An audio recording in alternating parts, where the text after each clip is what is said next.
Movie की शुरुआत में हम हिजू नाम की एक लड़की को देखते हैं जो सो रही थी, और जब हिजू गहरी नींद में थी तभी कोई उसका कंबल खींच लेता है जिससे उसकी आंख खुल जाती है। और जैसे ही वह देखने के लिए उठती है तभी कोई पीछे से उसके बालों को पकड़कर उसे बिस्तर पर पटक देता है। और तभी हम देखते हैं कि ऐसा करने वाला कोई और नहीं बल्कि खुद उसका बाप था। तब हिजू कहती है, आप ये क्या कर रहे हो? लेकिन उसका पिता उसे कोई जवाब नहीं देता और अपनी बेटी को गंदी नजरों से देखने लगता है। फिर वह कहता है, मेरी बेटी कितनी बड़ी हो गई है। नजू अपने पिता के मुंह से ऐसी बातें सुनकर काफी डर जाती है और रोने लगती है। उसके बाद वह अपनी बेटी के बालों को छोड़कर उसके चेहरे को छूने लगता है, जिससे अंजू और भी ज्यादा डर जाती है। उसे कुछ भी समझ में नहीं आ रहा था कि उसके साथ यह हो क्या रहा है। फिर तभी उसके पिता वहां से चले जाते हैं। अगले दिन अंजू की माँ खाना बना रही होती है। तभी अंजू यह सोच रही थी कि पिछली रात जो उसके साथ हुआ क्या वह अपनी माँ को बताना चाहिए। इसी दौरान उसकी बहन सनवू भी अपने कमरे से नीचे आ जाती है और साथ ही उसका भाई भी ब्रेकफास्ट करने के लिए आकर बैठ जाता है।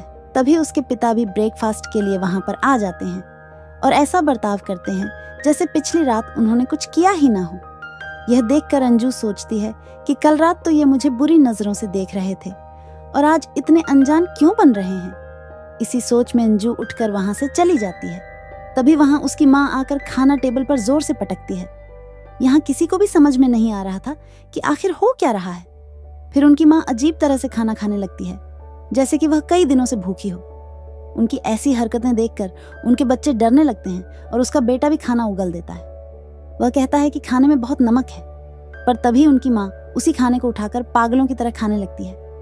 फिर वह अपना खाया हुआ खाना अपने बेटे को भी खाने के लिए कहती है, लेकिन वह नहीं खाना चाहता था, इसीलिए वह अपने पिता की तरफ देखने लगता है। तब उसके पिता कहते हैं, तुम नहीं खाना चाहते हो तो मत खाओ। यह सुनकर उनकी माँ उनके पिता को गुस्से से देखने लगती है और प्लेट्स को नीचे फेंक देती है, जिससे बच्चे बहुत ज्यादा डर जाते हैं। और उनकी माँ उनसे कहती है कि जो भी मैं बनाती हूँ उसे चुपचाप खा लिया करो। यह कहकर वह काफी जोर से चिल्लाने लगती है, जिसे देखकर उसका बेटा डर कर रोने लगता है।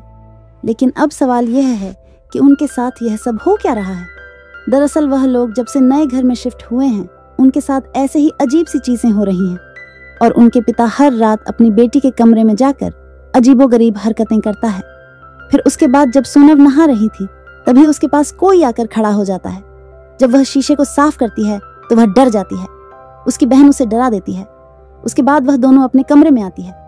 तब अंजू अपनी बहन को अपने पिता के बारे में बताती हैं कि कैसे हर रात वह उसके कमरे में आकर अजीबोगरीब हरकतें करते हैं, जिसे सुनकर सोनू काफी हैरान हो जाती है कि उसके पिता ऐसा कैसे कर सकते हैं। तभी उनके पिता भी वहां आ जाते हैं और उनकी बातों को सुन लेते हैं। इसके बाद वह गुस्से में वहां से एक चाकू उठा लेते हैं और उन पर हमला करने की कोशिश करते हैं, लेकिन सोनव उन्हें जोर से धक्का दे देती है। दोनों बहनें डर के मारे वहां से भाग जाती हैं। अचानक उनके पिता फिर से उनके सामने आ जाते हैं। इस बार वह सोनव के बाल पकड़कर उसे सीढ़ियों से नीचे फेंक देते हैं। सोनव गिरकर बेहोश हो जाती है। यह देखकर नजू डर के मारे वहां से भाग जाती है और एक जगह छुप जाती है। इस बीच उसके पिता एक हथौड़ा लेकर नजू को ढूंढने लगते हैं। दूसरी तरफ सोनव को भी होश आ जाता है। वह दर्द के बावजूद उठती है और अपनी बहन को ढूंढने लगती है। जब सोनव पीछे मुड़कर देखती है तो उसके पिता उसके ठीक सामने खड़े होते हैं, हाथ में हथौड़ा लिए। वह उस पर हमला करने ही वाले थे कि तभी नजू डर के मारे जोर से चिल्ला। नजू की चीख सुनकर उनके पिता रुक जाते हैं। तभी नजू एक बैट से अपने पिता को जोर से मारती है, लेकिन उसके पिता को कुछ भी नहीं होता और गुस्से में वह उसके ऊपर भी हथौड़े से हमला करने लगते हैं। और तभी नीचे से उनके असली पिता ऊपर आने लगते हैं, जिसे देखकर उनका बाहर रूप या हथौड़ा फेंककर दूसरे कमरे में चला जाता है। फिर उनके पिता ऊपर आकर अपनी बेटियों को देखते हैं जो उनसे डरकर पीछे हट रही थीं। तभी उनके पिता दरवाजे पर हुआ एक बड़ा सा छेद को देखते हैं और उनसे पूछते हैं कि क्या तुम दोनों यहाँ पर लड़ाई कर रही थी। लेकिन वो दोनों कोई भी जवाब नहीं देते। और तभी उनका भाई यहाँ पर आता है। तब वह दोनों बहनें उसे यहाँ से भागने को कहती हैं। फिर तभी पीछे से उनकी माँ वह हथौड़ा उठाती है और उनके पिता के पास जाकर उन पर हमला करने लगती है। तभी उनके पिता उसे रोकने की कोशिश करते हैं, लेकिन वह उन्हें धक्का मारकर गिरा देती है, जिसके बाद वह काफी डरावनी स्माइल देने लगती है और टूटे हुए कांच पर पैर रखकर अपने रूम में चली जाती है। लेकिन तभी नीचे से उनकी माँ आवाज देकर ऊपर आती है और उनसे पूछती है कि यह सब क्या हो रहा है। लेकिन सभी लोग उनसे डरने लगते हैं। तभी उनके पिता डरते हुए रूम का दरवाजा खोलते हैं, लेकिन रूम में कोई भी नहीं होता। पर उनके पिता फ्लोर पर पड़े हुए हथौड़े को देखते हैं, जिसके बाद उनकी माँ अपने बच्चों से पूछती हैं कि क्या हुआ, लेकिन वह तीनों अपने माँ से डर रहे थे। फिर अगली सुबह उनके पिता अपने भाई को घर बुलाते हैं, जो चर्च का एक फादर होता है। और अगले दिन वह उनके घर आता है। तब फादर उन्हें ऐसे ही अजीब घटनाओं के बारे में बताते हैं, लेकिन उसका बड़ा भाई इस सब पर विश्वास नहीं करता था। फिर रात को ये लोग एक साथ एक ही रूम में सोने का फैसला करते हैं। उसके बाद आधी रात में छोटे बच्चे को टॉयलेट आती है और वह बिना किसी को परेशान किए अकेला ही वॉशरूम में चला जाता है। तभी उसके जैसा ही दिखने वाला एक बहुरूपिया वहां आता है, जो एक चाकू उठाकर अजीब सी स्माइल करता है। वह फादर को मारना चाहता था, लेकिन वह उसे नहीं मार पाता। ऐसा लग रहा था कि उसे किसी चीज ने रोक लिया था। तभी फादर अपनी आंख खोलते हैं और वह समझ जाते हैं कि यहाँ पर खतरनाक आत्मा का साया है। लेकिन फादर इस चीज से अकेले नहीं लड़ सकते थे, इसीलिए वह अपनी एक सीनियर फादर से मदद मांगते हैं। फिर सभी सीनियर बैठकर बात करते हैं कि आखिर इस फैमिली को उस आत्मा से कैसे बचाया जाए। वे सभी मिलकर एक्सोर्सिज्म करने का फैसला करते हैं। अगले दिन फादर्स की टीम उनके घर जाने के लिए निकलती है और उनका भाई उन्हें पिकअप करता है। लेकिन रास्ते में कौवे उनकी गाड़ी पर अटैक कर देते हैं और साथ ही उनकी गाड़ी का ब्रेक फेल हो जाता है, जिससे गाड़ी का बैलेंस बिगड़ जाता है और गाड़ी एक खाई में जाकर गिर जाती है। दूसरी तरफ उनके पिता सोनम को बिस्तर से बांध देते हैं। तभी बच्चों की माँ उन्हें समझाने की कोशिश करती है, लेकिन वह कहते हैं कि यह सब ठीक करने का बस यही एक तरीका है। फिर आधी रात को फादर खून से लथपथ होकर उनके घर आते हैं और बताते हैं कि सभी फादर्स मारे जा चुके हैं, इसीलिए अब जो भी करना है वह हमें ही करना होगा।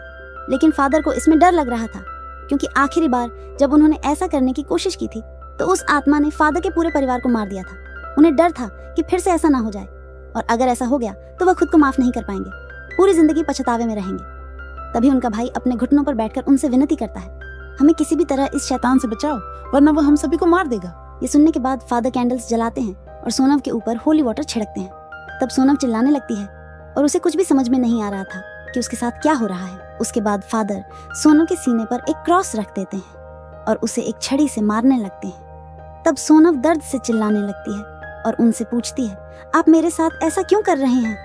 तभी फादर अपने भाई से कहते हैं, क्या तुम अभी भी यह सब रोकना चाहते हो? इस पर वह अपनी बेटी का पैर कसकर पकड़ लेता है ताकि वह हिल न पाए। फिर फादर सोनम को छड़ी से जोर जोर से मारने लगते हैं। सोनम काफी जोर से चिल्लाती है और रोने लगती है। यह देखकर उसके पिता भी रोने लगते हैं। फादर अलग अलग छड़ियां निकालकर उसे मारते ही जा रहे थे। तब सोनम दर्द के कारण बेहोश हो जाती है और वहीं दूसरी तरफ जहां एक्सीडेंट हुआ था वहां पुलिस पहुंच जाती है। हम देखते हैं कि उन फादर के साथ उनका भाई भी बेहोश पड़ा हुआ था। इसका मतलब यह था कि घर में जो आदमी है वह उसका भाई नहीं बल्कि खुद ही शैतान है, जो लगातार सोनम को पीट रहा था। अब सोनम की माँ से यह सब बर्दाश्त नहीं होता, इसीलिए वह फादर को सोनम को मारने से रोकने लगती है और अपने पति से कहती है, ऐसा करने से अच्छा तो हम एक साथ ही मर जाएं।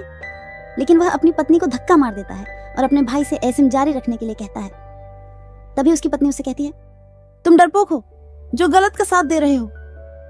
ये सुनकर उसके पति को गुस्सा आ जाता है और वह अपनी पत्नी का गला दबाने लगता है। तभी पत्नी एक कांच का गिलास अपने पति के सिर पर दे मारती है। इसके बाद वह गुस्से में अपनी पत्नी को दीवार पर पटक देता है, जिससे वह बेहोश हो जाती है। तभी वह अपने भाई की तरफ देखता है, जो अजीब तरीके से हंस रहा था। इसीलिए वह शैतान पर भी हमला करता है, लेकिन शैतान उसे मारकर नीचे गिरा देता है। जैसे ही वह शैतान उसे मारने वाला होता है, तभी असली फादर वहां पहुंच जाते हैं और कुछ मंत्र पढ़ने लगते हैं, जिससे वह आत्मा वहां से चली जाती है। उसके बाद सोनू स्टोरेज रूम की तरफ जाने लगती है, जो काफी बुरी तरह से जख्मी थी।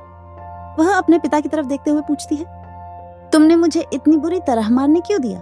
तभी फादर सोनम के सामने एक मिरर रखते हैं, जिससे सोनम के शरीर से वह शैतान निकल जाता है। तब फादर उस शैतान को अपने शरीर के अंदर ले लेते हैं और अपने भाई से कहते हैं कि उसे मार दे।